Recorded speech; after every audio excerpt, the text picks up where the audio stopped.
ओम शांति। आज अॼु मिठा मिठा श्री बाबा ब्रह्मानंद द्वारा चवनि मीठे मीठे बच्चे बाबा सभिनि खां पहिरियों कहिड़ी सावधानी ॾींदा आहिनि? पंहिंजे पाण खे आत्मा सम्झो ऐं परम पिता परमात्मा जी यादि में।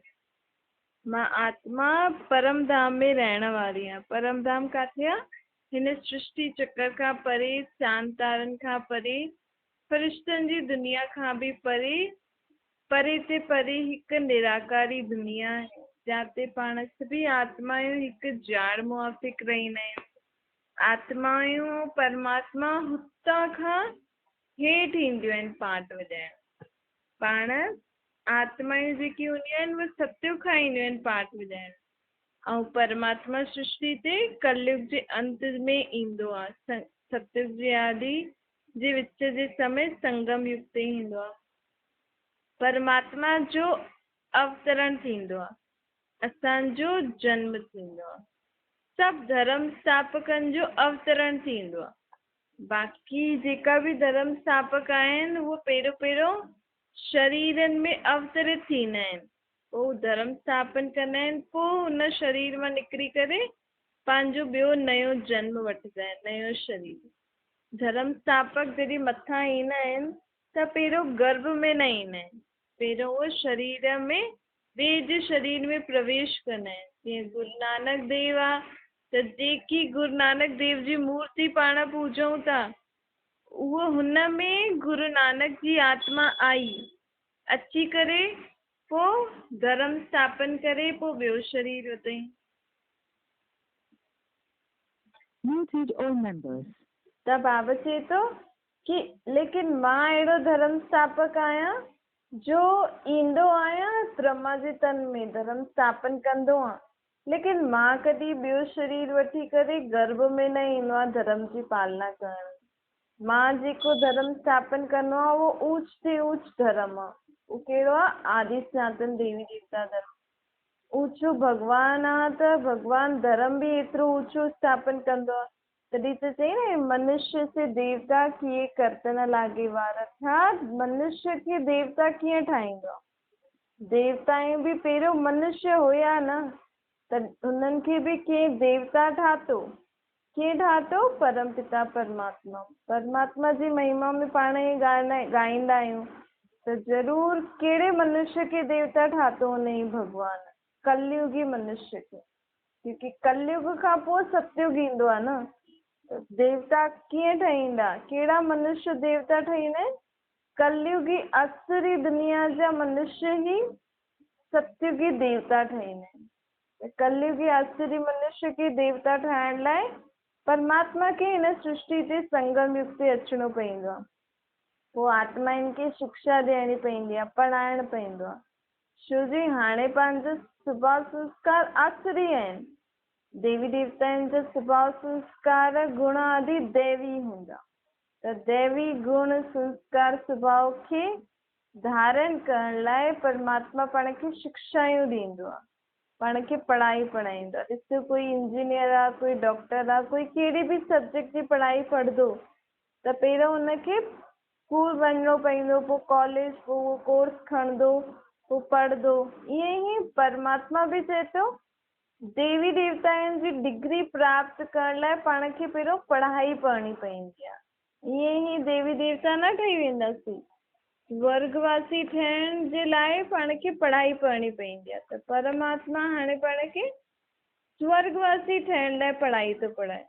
देवी देवताउनि जी दुनिया में वञी करे ओड़ो जीवन जीअण लाइ पढ़ाई थो पढ़ाए। श्री देवी देवताउनि जी उथणी वेहणी खाइणी पीअणी ॻाल्हाइण सभु अलॻि ई हूंदो आहे न। भई हुननि जी पाण पूजा आदि कंदा आहियूं त कीअं हुननि खे श्रृंगार करे ऐं हुननि जी सभु चीजूं कीअं सुठी तरीक़े सां खाइण पीअण बि केॾो सुठो हूंदो अथनि हुननि जो। त हुननि जी हलणी चलणी जॾहिं उहे चैतन्य में दुनिया में ईंदा, हुननि जी गृहस्थी, हुननि जो व्यवहार वग़ैरह बि केॾो ऊचो हूंदो न। त एतिरो ऊचो हाणे पाण खे ठहिणो। पाण जहिड़ा कलयुगी मनुष्य हुते ईअं थोरी वेंदा, पाण खे परिवर्तन ठहिणो, करे करे वञिणो। वेंदासीं पाण ई हुते रहंदासीं, लेकिन कॾहिं? जॾहिं पाण हिते पंहिंजे पाण खे परिवर्तन कंदासीं, पाण ओड़ी शिक्षा वठंदासीं, त ओड़ी शिक्षा ॾियण वारो परमात्मा आयो आहे पाण आत्माउनि जो पीउ हुआ, लेकिन टीचर ठही करे पाण खे शिक्षायूं बि ॾींदो आहे। त बाबा चए थो इहे शिक्षा केरु धारण करे सघंदो? जेकी आत्मा मनसा वाचा कर्मणा शुद्ध पवित्र हूंदी। ॾिसो पढ़ाई बि कॾहिं पढ़बी आहे, जॾहिं ब्रह्मचर्या हूंदी आहे न, ॿार नंढेपन में ई पढ़ाई पढ़ंदो आहे, शादी खां पोइ बि पढ़ंदा आहिनि कई ॿार माण्हू, लेकिन ॾाढा घटि, लेकिन तॾहिं बि शादी खां पहिरियों पढ़ाई जी उमिरि हूंदी आहे। छो? हुन समय पवित्र हूंदा आहिनि न। त हिन करे हाणे बि पाण खे जॾहिं पाण पढ़ाई था पढ़ूं सत्य जी दुनिया में हलण लाइ, त पाण खे बि हाणे ब्रह्मन ठही करे पवित्र ठहिणो पवंदो। ब्रह्मा जे मुख कमल सां भॻवान पाण खे पंहिंजो ठातो अथई, पंहिंजी पहचान ॾिनी अथई। सभिनि खां पहिरियों बाबा श्री चवंदा आहिनि कि मूंखे यादि करो ऐं पवित्र रहो। त हुन सां छा थींदो? त जॾहिं पाण इहे प्रतिज्ञा कंदासीं त पोइ पाण सत्युग में हलण लाइ पढ़ाई पढ़ंदासीं। पोइ पढ़ाई पढ़ी करे जॾहिं पास थी वेंदासीं, जेतिरा मार्क्स ईंदा उन अनुसार पाण खे सत्युग जी दुनिया में पद मिलंदो। छोजी हुते बि सभिनि जो अलॻि अलॻि पद हूंदो आहे न, कोई महाराजा महारानी, कोई प्रजा दास दासी, सभु हूंदा, सभु तरीक़े जा माण्हू हूंदा न दुनिया में, त सभु तरीक़े जा माण्हू खपनि न। त बाबा चए थो कीअं पतो लॻंदो कहिड़ो माण्हू कीअं छा ठहींदो? जेका जेतिरा जिंदा मार्क्स ईंदा। त हाणे पंहिंजे पाण खे रोज़ राति जो चार्ट ॾिसो, अॼु मां सॼो ॾींहुं बाबा खे केतिरो यादि कयो, केतिरो पंहिंजे अंदरि दैवी गुणनि जी धारणा कई, केतिरो पाण खे सुधारियो, उन अनुसार पोइ पंहिंजो पद फिक्स थी वेंदो। परमात्मा ज्ञान जो सागर आहे न, हिन सृष्टि जे आदि मध्य अंत जो ज्ञान पाण खे उहो ई ॾींदो आहे।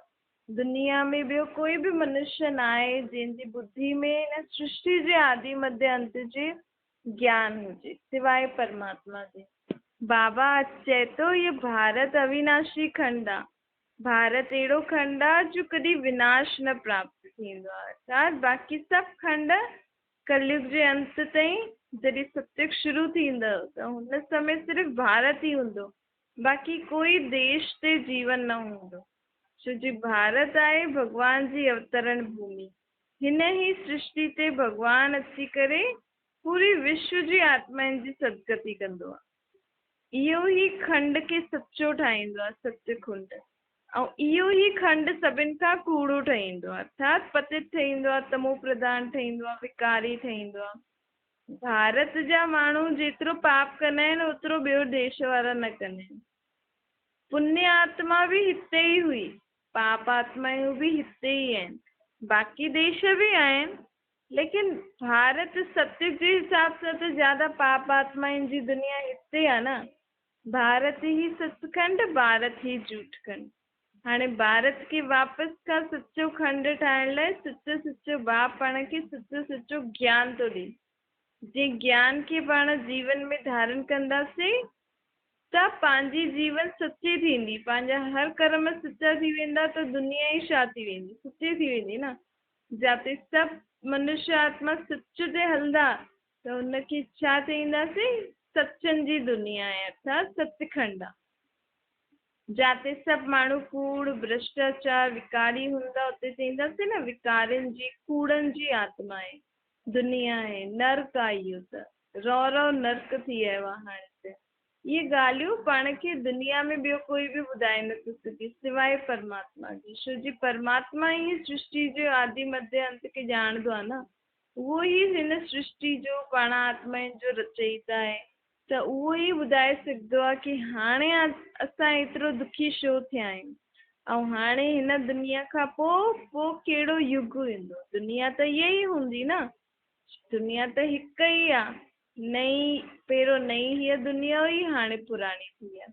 ईअं न मथे किथे ॿी कोई दुनिया आहे या ॿिए के ग्रह ते कोई दुनिया आहे, भई कलयुग हिते आहे त भॻवानु ॿियो कोई ग्रह ते या ॿी कोई जॻह ते सत्युग जी स्थापना थो करे। हिते ई हूंदो सत्युग, हिते ई जिते पाण रहूं था। हाणे पाण मिटी ऐं ईटनि वारे घर में आहियूं, कल्ह पाण हिते ई सोने हीरे जे घर में रहंदासीं। हिन ज्ञान खे सुठी रीति सम्झो त ख़ुशी जो पारो चढ़ंदो। ये कोई कल्पना जी ॻाल्हियूं न आहिनि, ये शिव भॻवान वाचे ब्रह्मा तन द्वारा आहे। जॾहिं पाण स्वास्तिक ठाहींदा आहियूं 4 युगनि जो, त 4 युग मतिलबु कलयुग खां पोइ सतयुग ई अचिणो आहे न। हाणे दुनिया में दुख ई दुख, अञा कलयुग लाखों वर्ष केतिरो हलंदो। एतिरे दुख में माण्हू एतिरो दुखी थी वियो आहे, पैसो न आहे, शरीर ठीक ना आहे, रोगियुनि जी दुनिया थी वई आहे, पाप आत्मा थी वई आहे, पाप आत्माउनि जी दुनिया थी आहे, त अञा हीअ दुनिया ॿियो कणी हलंदी। कंहिंमें बि त शक्ति न आहे हिन दुनिया खे संभालण जी। त अञा हिन दुनिया में रहण में तव्हांखे मज़ो थो अचे छा? त बाबा पुछनि था अञा हिते रहणो अथव या सतयुग में हलणो अथव, सुखनि जी दुनिया में हलणो अथव। मां त आयो आहियां तव्हांजे लाइ स्थापन करणु। हाणे तव्हांजी मर्ज़ी अथव, हलंदव त तयारु थियो, न हलंदव त पोइ अचिजो वापसि खां दुख जी दुनिया में। जी मां त सभिनि आत्माउनि जो पीउ आहे न। भई तव्हांखे खाइण पीअण लाइ मिले थो, घर आहे रहण लाइ, लेकिन सभिनि आत्माउनि खे थोरी आहे अहिड़ो सुख। जेको तव्हां जेको चओ था उन्हनि खे ओड़ो बि सुख न आहे। सतयुग जे हिसाब सां त सभई दुखी आहिनि, कंगाल आहिनि, लेकिन तॾहिं बि कोई कोई माण्हू चवंदो आहे असां त स्वर्ग में आहियूं, असांखे त इहा ई दुनिया सुठी आहे। पर भॻवान त सभिनि जो आहे न, ईअं थोरी ॾिसंदो भई इहो सुख स्वर्ग में आहे, इहे सुठे घर में रहे थो त चलो दुनिया खे अहिड़ो ई हलणु ॾियो।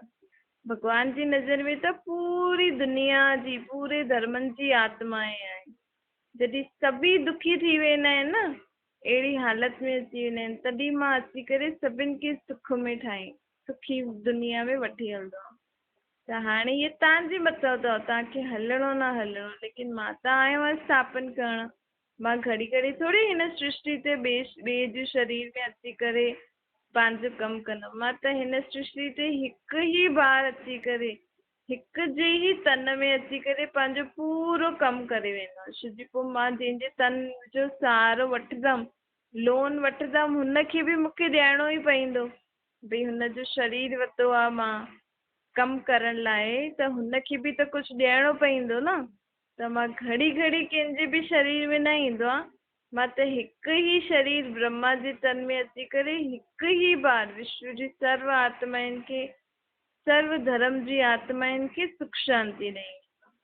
त बाबा चए थो मुंहिंजो अचण जो समय ई इहो पुरुषोत्तम संगम युग आहे। हिनखे धर्माऊ युग चइबो आहे। जीअं माण्हू हर 3 सालनि खां पोइ चौथे साल में धर्माऊ महीनो मल्हाईंदा आहिनि न, हुन समय उहो धन दान कंदा आहिनि। लेकिन इहो आहे धर्माऊ युग।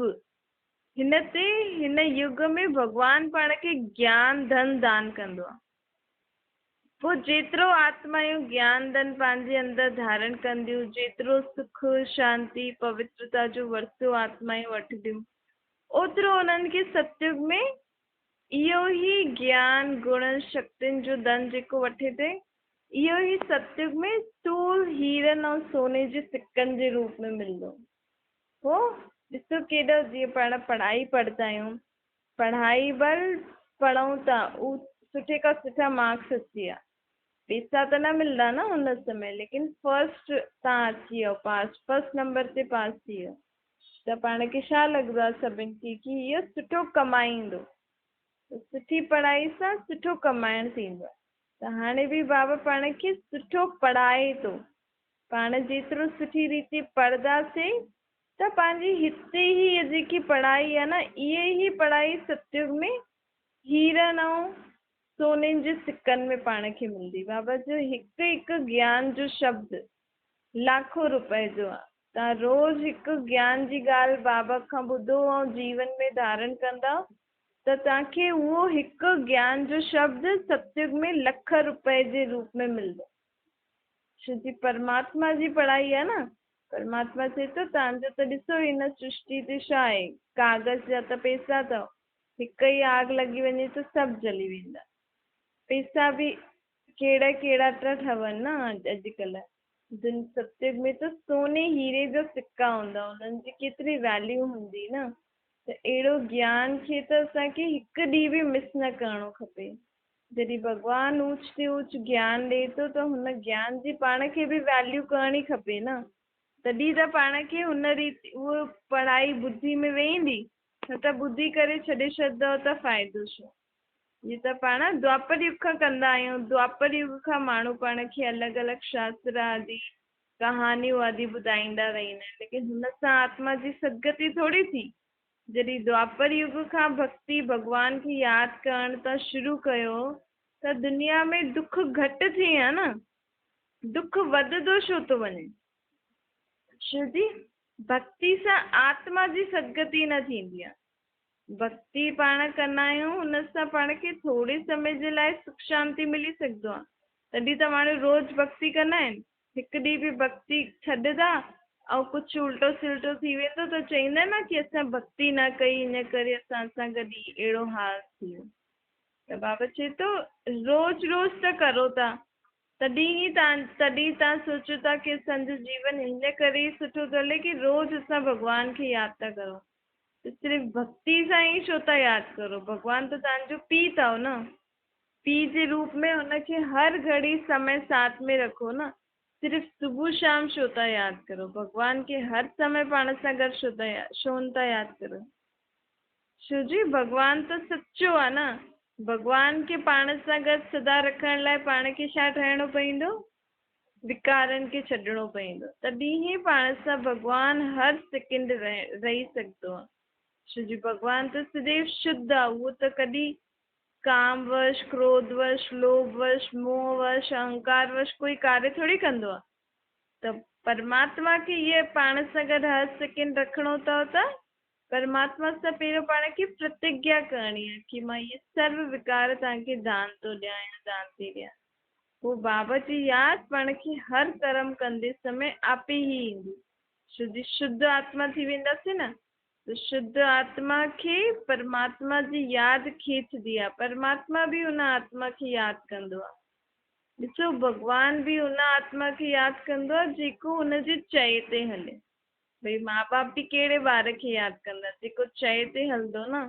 त पाण खे बि एतिरो लाइक़ु ठहिणो आहे कि भॻवानु पाण खे यादि करे कि भई इहो मुंहिंजो इहो ॿारु सुठो आहे, इहो मुंहिंजे चए ते हलंदो, त हिन जी ज़रिए मां दुनिया जी मदद करे सघंदो आहे। हाणे ब्रह्मा खे ई भॻवानु पंहिंजो रथ छो ठातईं? ब्रह्मा जे शरीर खे छो जी हुन परमात्मा जी सभु ॻाल्हियूं सम्झई, हुनखे जीवन में धारण कई, जीअं परमात्मा हुनखे चएसि पोइ उहो कंदो पियो वञे।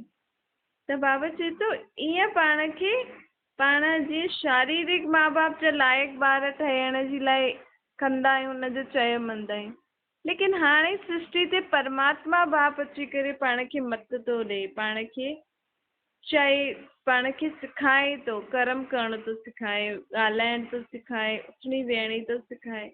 त जेतिरो पाण सिखंदासीं त पाण परमात्मा जा प्यारा ॿार ठही वेंदासीं। बाबा थोरी थो चए त सन्यासियुनि वांगुरु सभु कुझु छॾो, बाबा त इहे थो चए न कर्म कंदे मूंसां गॾु करो ऐं विकारनि खे छॾो, पवित्र रहो।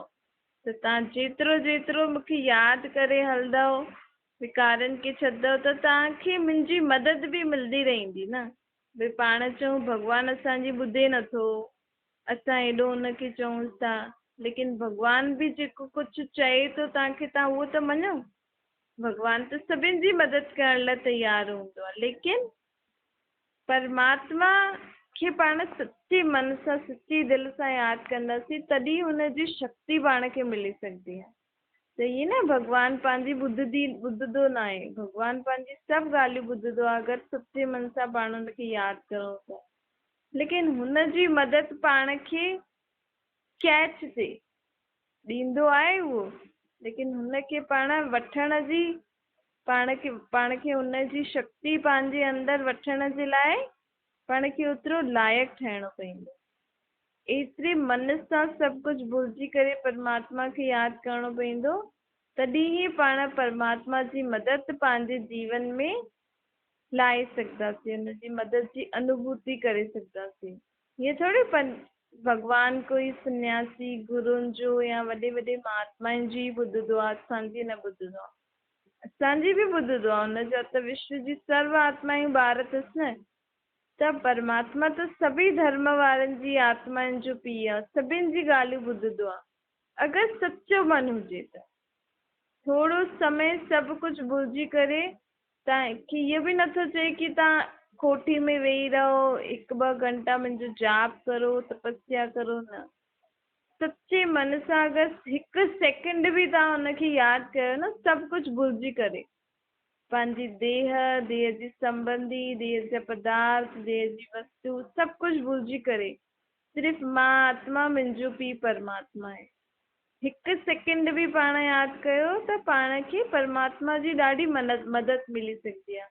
हुनजी ॾाढी शक्तियूं पाण आत्मा में अची सघंदियूं आहिनि, जंहिंसां पंहिंजो जीवन जूं सर्व परेशानियूं, सर्व परिस्थिति वारी ॻाल्हि, दुख जी ॻाल्हि खां पाण मुक्त थी सघंदा आहियूं।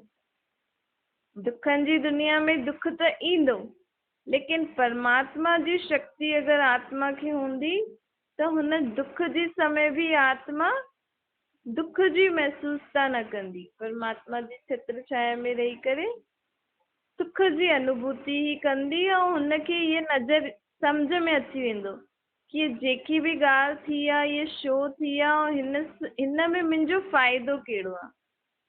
बाबा चवंदा आहिनि कि जो छो जी मां हिन सृष्टि ते आयो आहे न, त हाणे धर्माऊ युग सां गॾु कल्याणकारी युग भी थो हले। हिन युग में मां परमात्मा, जेको मुंहिंजो नाम शिव आहे, हिन जो मतिलबु होतो आहे कल्याणकारी। शिव मतिलबु कल्याणकारी। त मां हिन सृष्टि ते आयो आहियां, त हिन सृष्टि ते अगरि कहिड़ो भी कमु थिए थो, जो भी थिए थो, उन में कोई न कोई कल्याण छुपल आहे। तव्हांजो कोई न कोई कल्याण अथव ई सही हुन में। त हिन रीति, हिन विश्वास सां पाण परमात्मा खे यादि कंदासीं त पाण खे हर हिकु ॻाल्हि में जेकी कल्याण वारी ॻाल्हि छुपल आहे हुन में, उहो पाण खे सम्झ में अची वेंदी। त पंहिंजा सभु दुखनि में बि असांखे छा अनुभव थींदो? सुख शांति थी। सुठी ॻाल्हि थी थिए, दुख जी ॻाल्हि थोरी थी थिए, सुठी ॻाल्हि थी थिए, पाण खे इहे सम्झ में अची वेंदो त इहो बुद्धि ॾियण वारो केरु आहे। भई कोई असांखे मारे थो, असां हुन समय बि असांखे इहा ॻाल्हि सम्झ में अचे कि इहो मूंखे मारे थो, हिन सां मुंहिंजो छा फ़ाइदो आहे, छा फ़ाइदो थींदो कि उहो मूंखे मारे थो त मूंखे ॿियो ई भॻवान सां मुंहिंजो मन जुड़ी वेंदो न। छो जी अॼुकल्ह माण्हुनि जो देहधारियुनि सां ॾाढो मन जुड़ियल आहे, भॻवान खे कोई सचे मन सां यादि ई नथो करे। जेको भॻवान हुनजी मदद करण आयो आहे, हुनखे वरतु ॾियण आयो आहे, हुनखे यादि नथो करे। त अगरि तव्हांखे कंहिं मारियो, तव्हांखे कुझु बि कंहिं कुझु चयो उल्टो सिधो, त तव्हांजो मन कंहिंसां लॻी वेंदो? परमात्मा सां लॻी वेंदो न। ऐं परमात्मा सां लॻी वेंदो त परमात्मा पाण खे छा शिक्षा ॾींदो कि तूं हिनखे मार? ईअं न ॾींदो। उहो चईंदो इहो बि तुंहिंजो आत्मा, इहो बि तुंहिंजो आत्मा भाउ थी, तुंहिंजो नंढो भाउ थी। तूं बि कॾहिं हिनखे कंहिं जन्म में ईअं मारियो हुई, उहो पंहिंजो हिसाब किताब चुकतो करे छॾियईं, हाणे तूं हिनखे माफ़ कर। त एतिरी पाण खे सम्झ, एतिरी आत्मा खे शक्ति ॾियण वारो परमात्मा खे पाण जॾहिं सॼो ॾींहुं हर घड़ी हर कर्म कंदे यादि कंदासीं, तॾहिं पंहिंजी एतिरी ऊची सम्झ थींदी, तॾहिं पंहिंजी एतिरी ऊचा कर्म थींदा, ऊची ॿोली, ऊचो ॿुधणु अर्थात सुठी ॻाल्हियूं ॿुधणु। ऐं कंहिंजे लाइ पाण ॿुधी करे बि ॿुधंदे बि पंहिंजे मन में कोई बुरो वीचार न अचे, हुनजे लाइ मन में कोई बि बुरी ॻाल्हि न अचे। त बाबा पाण खे इहे सभु शिक्षायूं हाणे हर संगम युग ते आत्माउनि खे ॾींदो आहे। आत्मायूं सुठियूं हुयूं पहिरियों, शांति, प्रेम, आनंद, ज्ञान, पवित्रता, शक्तियूं, सुखनि जा भरपूर हुयूं सभी आत्माएं। लेकिन हाणे उहे सभी आत्माएं ख़ाली थी वियूं आहिनि। कंहिंमें बि शांत रहण न ईंदो अथनि, कंहिंखे बि सुख जी महसूसता कोन्हे, आनंद में न रहींदियूं आहिनि, पवित्र न रहींदियूं आहिनि, कोई बि आत्मा में शक्ति न आहे। त बाबा पाण आत्माउनि खे वरी खां पंहिंजी जागृति ॾियण आयो आहे कि तव्हां कहिड़ी आत्मा आहियो?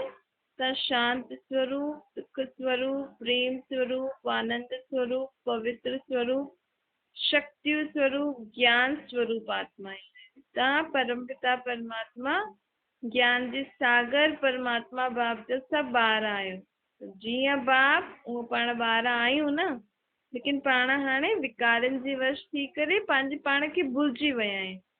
पुनर्जन्म वठी वठी करे आत्मा स्वयं खे भुलिजी वई आहे। हिन करे बाबा पाण खे उहो ई स्मृति थो ॾियारे। कोई पाण खे कुझु यादि सेखारींदो आहे त पाण चईंदा आहियूं न, तव्हां त असांखे नयो जीवन ॾेई छॾियो। असांखे त सम्झ ई न हुई की हिन कमु हीअं करण सां मुंहिंजो जीवन ठही वेंदो। त भॻवान बि पाण खे जीअं ध्यानु ॾियणु आयो आहे। चईंदा न, भॻवान ई प्राण भरंदो आहे, जीअं भरंदो आहे। त मरे हुए खे ज़िंदा न कंदो आहे भॻवान। जेको शरीर मां आत्मा निकिरी वई हुनखे ज़िंदा न कंदो आहे। हीअ पंहिंजी आत्मा जेकी ख़ुदि जी पहचान सां मरी वई आहे न, ख़ुदि खे पहचाने ई नथी कि मां केरु आहियां, मुंहिंजो पीउ केरु आहे, मां किथां जी रहण वारी आहियां। इहा पहचान ॾेई करे आत्मा खे वापसि सां जिंदो कंदो आहे। आत्मा मरदी न आहे, लेकिन आत्मा ख़ुदि जे बारे में सभु भुलिजी वेंदी आहे। त इहो यादि ॾियारण ई भॻवानु पाण खे जीअं दान थो ॾे। त भॻवानु कहिड़े मरल उहे खे जॻाईंदो आहे? जेकी आत्मा स्वयं खे भुलिजी वञे, बाप खे भुलिजी वञे, पंहिंजे घर खे भुलिजी वञे, उन आत्माउनि खे परमात्मा इहो ज्ञान ऐं गुण शक्तियूं ॾेई करे वापसि खां जॻाईंदो आहे, शक्तिशाली ठाहींदो आहे। अच्छा, मीठी मीठी सिटी लॾे ॿारनि प्रति माता पिता बाप दादा जो यादि प्यार ऐं गुड मॉर्निंग। रूहानी बाप जी पण सभिनि रूहानी ॿारनि खे नमस्ते। पंहिंजी बि रूहानी माता पिता बाप दादा खे यादि प्यार गुड मॉर्निंग और नमस्ते।